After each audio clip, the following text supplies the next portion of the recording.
Assessore Panontin, quest'oggi un sopralluogo sulla strada regionale 251 che collega Azzano Decimo a Pordenone, un sopralluogo insieme all'assessore comunale Amirante. Qual è lo stato dell'arte attuale e se c'è già una data per la quale si possa dire che questo tratto diventerà finalmente percorribile?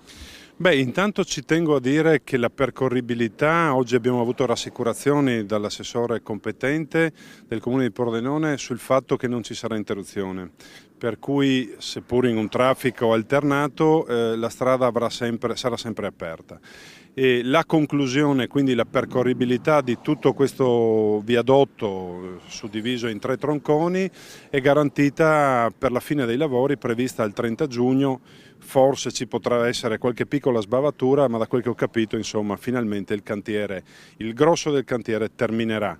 Poi ovviamente per tutta una ragione di maturazione e stabilizzazione della sede stradale le asfaltature finali abbiamo appreso avranno una tempistica un po' più lunga, ma insomma quella è un'opera di finitura.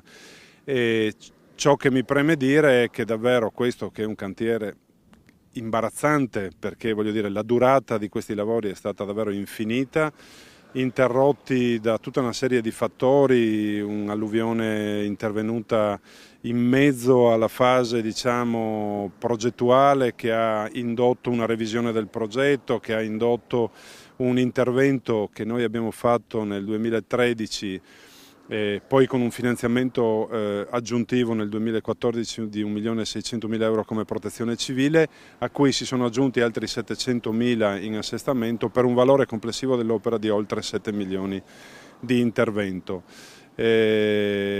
Davvero le popolazioni che sono interessate dal traffico su questa arteria erano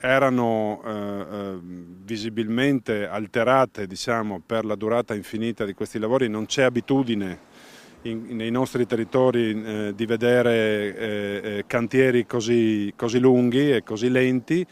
Il fatto di averlo potuto sbloccare, insomma, credo che sia un grande risultato che va a giovamento dell'amministrazione di Pordenone e anche ovviamente di tutti i comuni della Bassa, a cominciare da Azzano Decimo.